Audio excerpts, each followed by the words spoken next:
Have you ever wondered why some people seem to attract wealth, success, and opportunities as if the universe were conspiring in their favor, while others, even with hard work, remain in the same place? I'll tell you everything in this video, as soon as you subscribe to the channel. The fact is that some people really do seem to attract wealth, success, and opportunities as if the universe were conspiring in their favor, while others, even with hard work, remain in the same place. It's paradoxical, I know, but here's the truth that nobody tells you. It's not luck, it's not innate talent. It's something you can learn and apply right now. Imagine waking up a month from now and realizing that your mind already thinks differently, that your decisions are clearer, and that the right steps seem to fall into place on their own.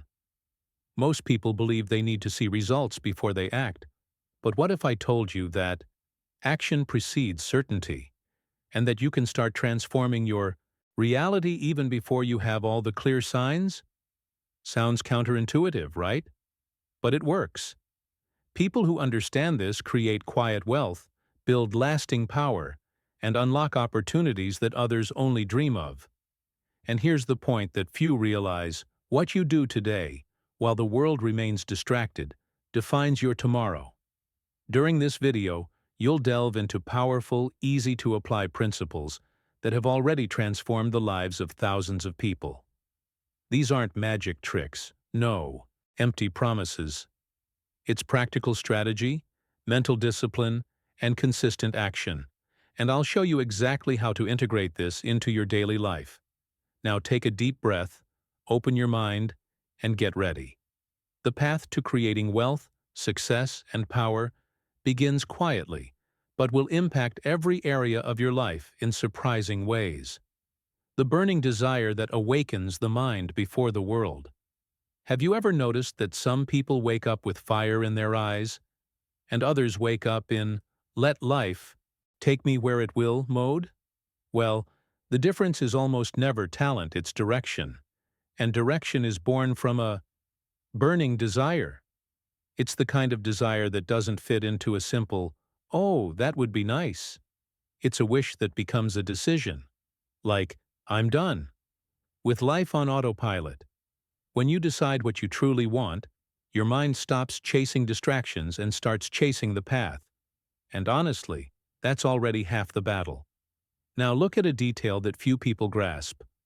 A desire without form becomes anxiety. A desire with form becomes a plan. So instead of repeatedly saying, "I want to prosper," transform it into something measurable. How much, until when, for what, and what changes in your life when that happens. Practical example.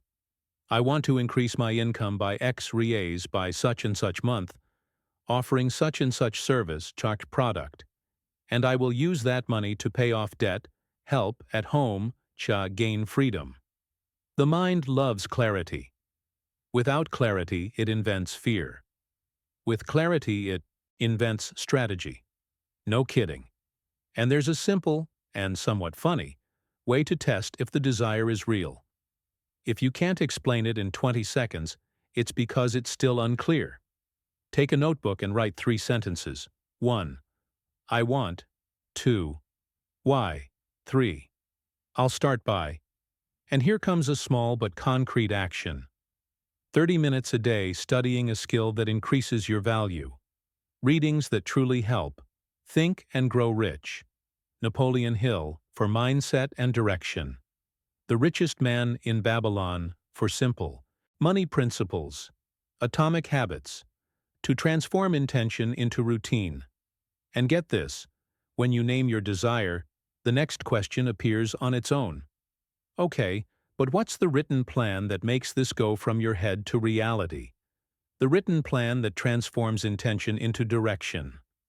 Now let me tell you something that almost no one actually does. The written plan. It's not a mental list. It's not, "I'll look at it later." It's not a lost note on your phone. It's paper and pen, old school style. When you write, your mind stops fantasizing and starts obeying. It seems too simple, And that's precisely why it works. Writing it down forces clarity, and clarity kills procrastination. Without a plan, desire becomes noise. With a plan, it becomes a route. It works like this. You take that already defined desire and ask, what's the next obvious step? Not the perfect one, the obvious one. Practical example. If the goal is to increase income, the obvious step could be learning a marketable skill, copywriting, design, traffic, sales, reviewing the prices of what you already do, or creating a simple offer. Write it in blocks, meta, term, weekly actions, daily actions, nothing groundbreaking. The mind doesn't need genius, it needs consistency, day by day, brick by brick. And here's a little-known trick. Revise this plan before going to sleep and right after waking up. 2 minutes is enough. This programs the focus for the next day. I've seen ordinary people completely change their financial course just by doing this consistently for 60 days. Books that help in this phase. The Power of Habit to Structure Routine, and The One Thing to Cut Out Distractions. Now pay attention. When the plan is on paper, a silent resistance arises. That voice saying, "What if I fail?"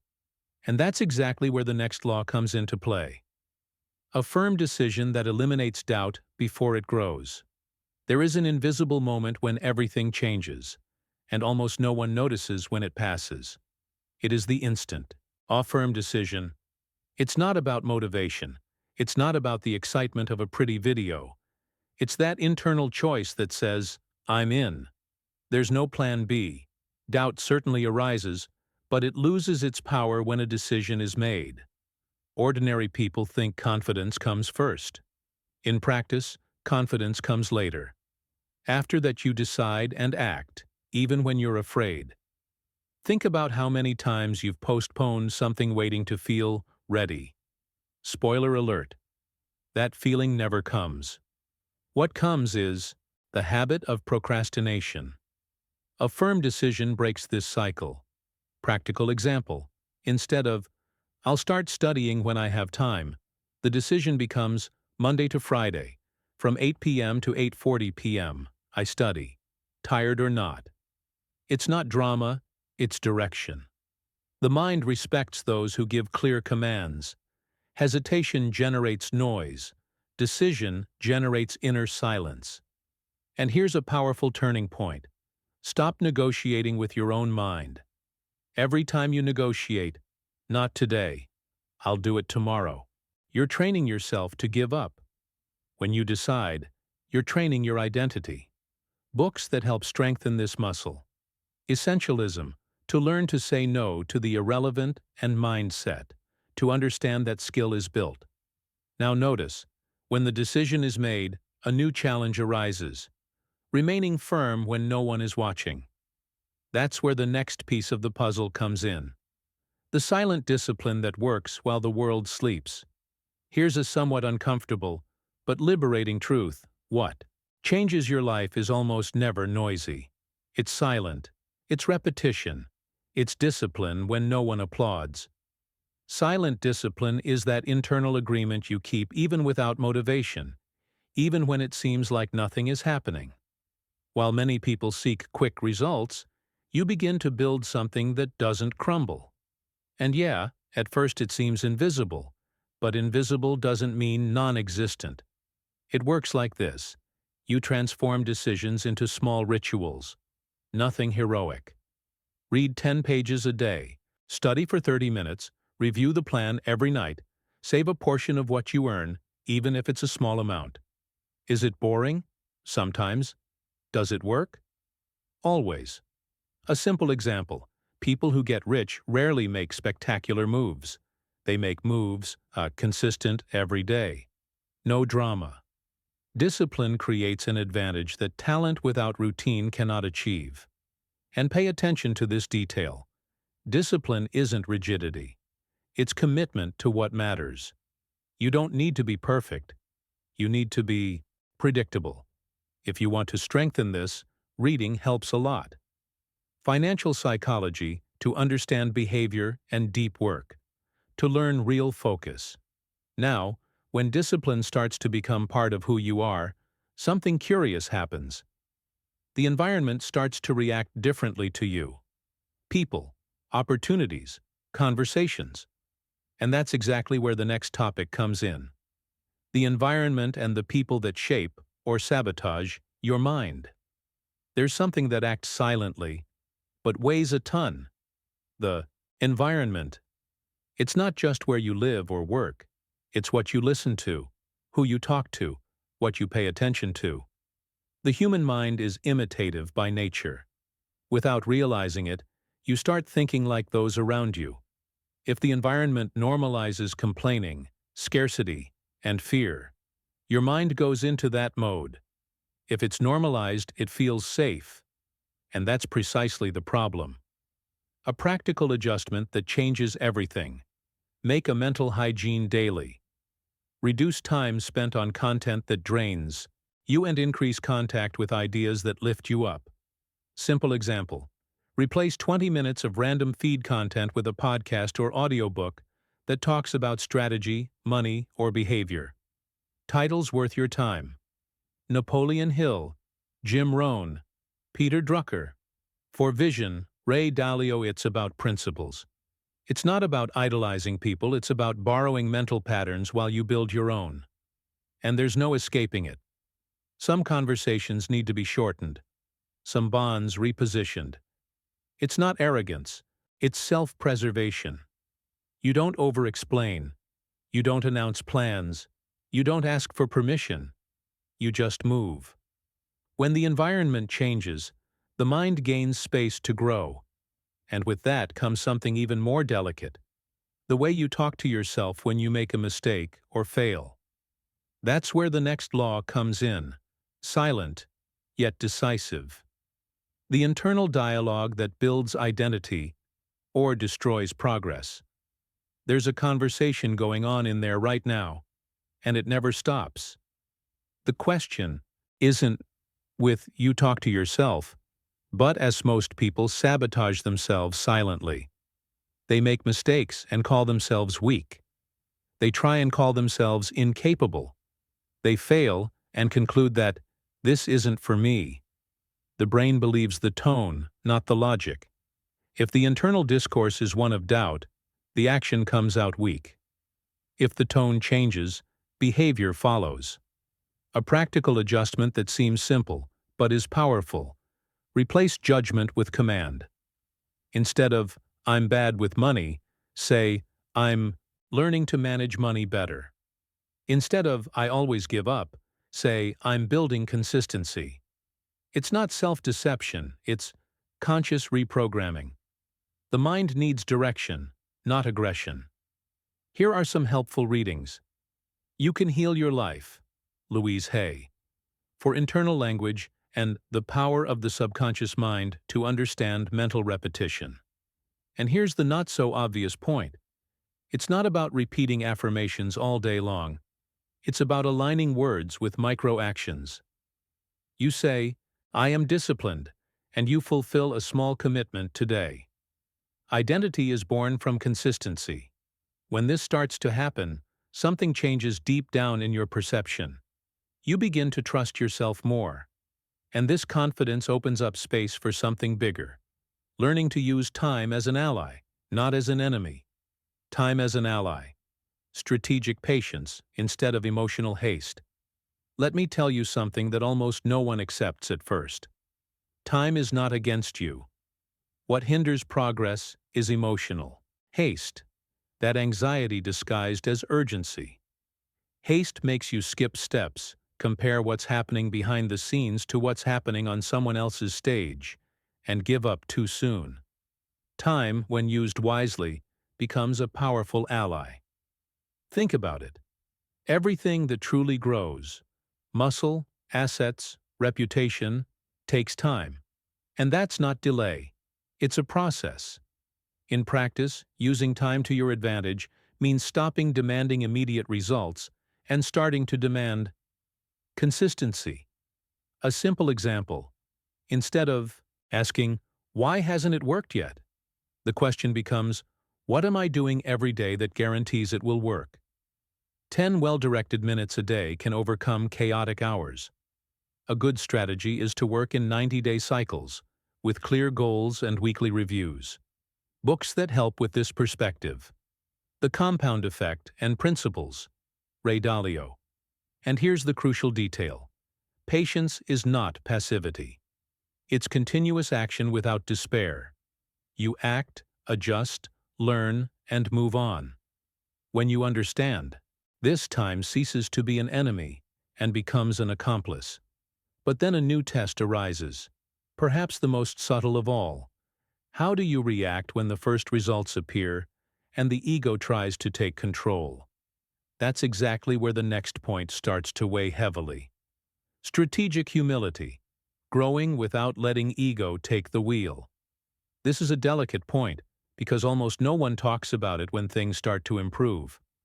The first results appear, confidence rises, and if you're not careful, the ego enters the scene thinking he already gets the game. That's where the danger lies. The ego likes shortcuts, quick validation, proving something to others. A thriving mind, on the other hand, prefers to learn, adjust, and continue growing quietly. One wrong move here, and all progress slows down. In practice, strategic humility means continuing to ask questions even when you already have answers. It means listening to feedback without taking it personally, reviewing processes that seem good, and maintaining the habit of learning. A simple example. Many people improve financially and stop learning about money. The result? Regression. Readings that help keep your feet on the ground and your vision open. Anti-Fragile, Nassim Taleb, To Learn to Grow with Chaos, and The 7 Habits of Highly Effective People. To align character with results. And there's a subtle detail here. Humility isn't about diminishing yourself, it's about remaining trainable. When you continue learning even at your peak, you protect yourself from unnecessary setbacks. It's like adjusting your course before the curve, not after the accident. And when this attitude becomes a habit, something powerful emerges. The ability to transform mistakes into a competitive advantage. That's exactly what the next point addresses. Error as raw material, transforming failures into a silent advantage. Here's a key turning point that separates those who grow from those who stagnate. Error is not a sign of incompetence. It is a given. Most people make mistakes and go into emotional mode. Guilt, shame, comparison. Those who thrive make mistakes and go into analytical mode. What went wrong? Where was the decision? Where was the process? Where was the timing? When you treat mistakes as information, they lose the power to paralyze you and begin to work in your favor. In practice, this means creating a simple post-mistake ritual. No drama. Write down 3 things: what happened, what was under his control, what would I do differently next time? That alone puts you years ahead of those who pretend nothing happened or punish themselves in silence. Real-life example. An investment that didn't work out. A project that failed. A hasty decision. Instead of giving up, you extract a pattern. Pattern beats emotion. Always. And here's a less obvious detail. Those who learn from their mistakes develop calm confidence. It's not arrogance, it's preparedness. You know that even if you make a mistake, you know how to correct it. Books that are very helpful in this regard. Mindset, To See Failure as a Learning Experience, and The Logic of the Black Swan, to understand risk and unpredictability. When this attitude takes hold, something changes fundamentally. You stop fearing the future, and when fear diminishes, there's room to take on greater responsibilities. That's when the next step begins to take shape. Total responsibility. The exact point where power begins. There's a quiet moment when you stop blaming the world, and that moment changes everything. Total responsibility isn't a burden, it's freedom. As long as you believe outcomes depend on luck, politics, crisis, or people, your mind remains in standby mode. When you accept that everything that can be done starts with you, something clicks. It's not harsh, it's empowering. You step out of the role of spectator and become the author of your own story. In practice, total responsibility manifests itself in different questions. Instead of, "Why did this happen to me?" you start asking, "What is this teaching me?" Or, "What is under my control now?" A simple example. If money is tight, you don't go into denial or victimhood. You analyze expenses, create extra income, learn something new, adjust your approach. No drama. Responsibility isn't about blaming yourself, it's to act without outsourcing. And here's the crucial detail. When you take responsibility, your mind expands. You begin to see options where before you only saw limitations. Books that help solidify this. Extreme Ownership, Jocko Willink, to take full control and principles to make better decisions. When this attitude becomes the norm, something curious happens. You start attracting bigger challenges because you now have the internal structure to handle them. And that's exactly where we reach the next level. Long-term vision. Playing the game that few have the patience to play. This is where many people give up without realizing it. Long-term vision requires emotional maturity because it doesn't deliver immediate applause. It delivers cumulative result. While most people want to win quickly, you start playing a different game, the game of building something that lasts. And let's be honest, that requires saying no to small gains that distract you from the bigger picture. Not all money is progress. In practice, a long-term vision means aligning daily decisions with who you want to be in 5 or 10 years. A simple example: choosing to learn a deep skill instead of jumping from opportunity to opportunity, building a reputation before building status, saving, investing, and reinvesting before showing off. Books that help maintain this perspective. The Infinite Game, Simon the Fly, Rich Dad, Poor Dad to understand assets versus distractions. And here's the key point. Those who think long-term develop strategic calm. You don't react to every piece of news. You don't panic with every fluctuation. You don't change course with every difficulty. You adjust, learn, and move on. When this mindset solidifies, something powerful happens.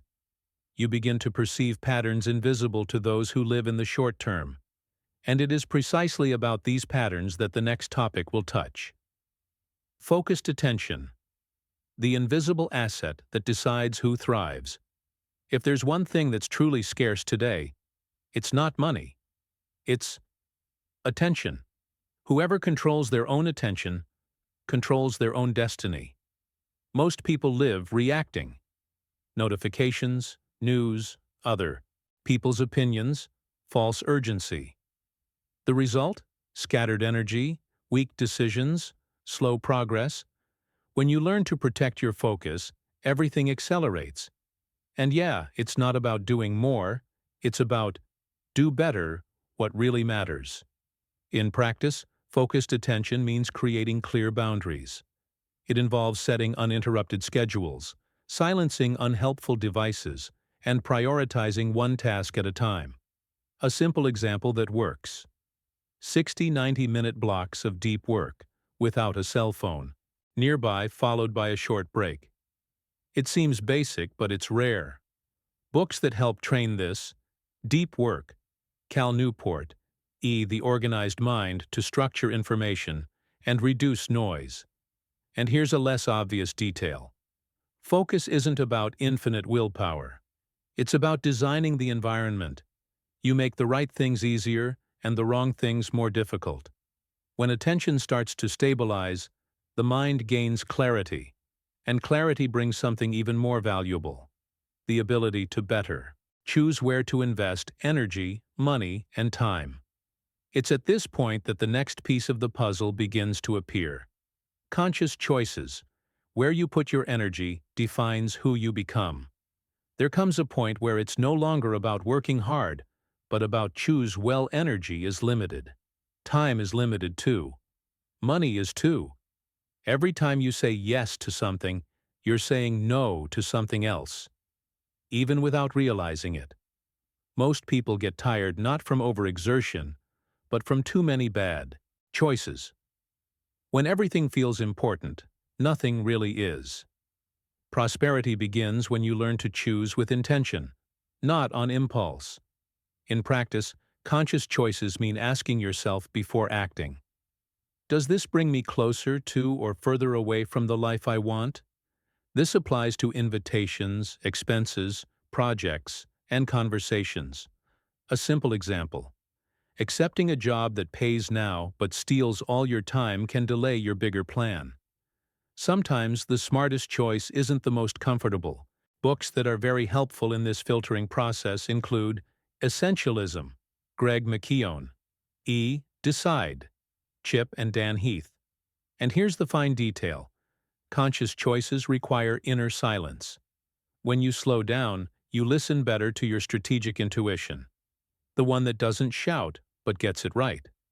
When this habit strengthens, something changes in your way of living. You begin to act with less regret and more direction.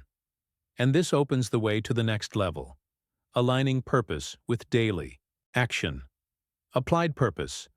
When meaning and action go hand in hand. Purpose isn't a pretty phrase in a bio or a Sunday motivational speech. Real purpose shows. In practice, when what you do every day aligns with what you believe. Many people feel empty not because of a lack of ability, but because of a disconnect. They work hard, earn some money, but feel like they're spinning their wheels. When meaning shows up, energy follows. And the right energy changes the game. In practice, applied purpose means aligning tasks with impact. A simple question that clarifies everything. Who benefits from what I do well? Sometimes it's your family, sometimes clients, sometimes a specific community. For example, if you are good at organizing, you can turn that into a service. If you communicate well, you can teach. If you solve problems, you can lead projects. Readings that help translate purpose into action. Start with Why, Simon the Fly. Work, 4 hours a week to rethink the work model. And here's the subtle point. When purpose meets consistent action, motivation ceases to be fragile. You don't depend on mood. You have direction. This creates a stable inner strength, capable of navigating difficult phases without losing your way. And it is precisely in this stability that the next challenge arises. Learning to sustain growth without losing your way. Sustaining growth. Remaining whole while everything expands. Growing up is one thing. Sustaining growth, it's a completely different story. When results increase, responsibilities double, and external expectations arise, many people get lost trying to please everyone. Then progress becomes pressure. The secret here is to keep your center firm while everything around you accelerates. You don't rise to the level of your goals, you fall to the level of your structure. And internal structure comes before external expansion. In practice, sustaining growth means creating protective routines. Real rest, weekly review, clear boundaries. A simple example, blocking out a fixed time each week just to think, adjust strategy, and take care of your mind. Another essential point is not abandoning basic habits when your schedule fills up. Reading, exercise, silence. Books that help maintain balance during expansion phases. The Courage to be Imperfect, Brené Brown. Principles, Ray Dalio, to create solid personal systems. And here's a detail that few anticipate. Growth reveals hidden weaknesses. Haste, excessive control, difficulty delegating.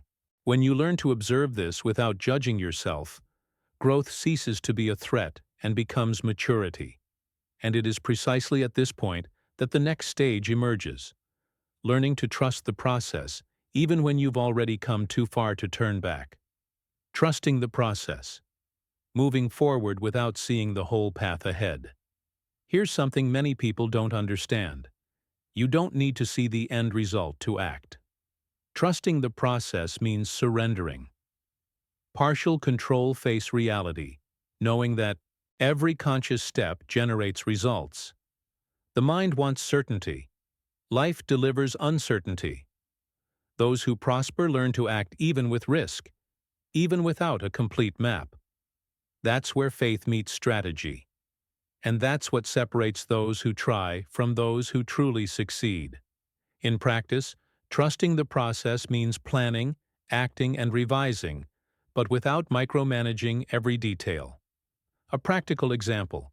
You launch a project, make weekly adjustments, but don't panic about initial failures. The focus is on continuous learning. Helpful books, The Compound Effect, to see accumulated results, and The Infinite Game. To internalize that success is a long, continuous, and adaptable process. And here's the crucial detail. Trusting the process isn't passivity. It's discipline applied with patience. Each correct action builds an invisible result, while the outside world seems indifferent. And it's precisely this strategic patience that paves the way to the next level, transforming consistency into a silent competitive advantage. Silent consistency. What no one sees, but everything changes. The great trick that separates winners from those who only dream is simple and cruel. Silent consistency. You may go unnoticed, without recognition, but each repeated action, each step taken without external applause, adds up to a compound effect. Most people want quick results, and ignore that small daily victories build invisible empires. The world sees only the peak, never the base. In practice, silent consistency means keeping commitments even when no one is watching. Real-life examples: studying for 30 minutes a day, writing a page of the plan, sending proposals, exercising body and mind, even when tired or unmotivated.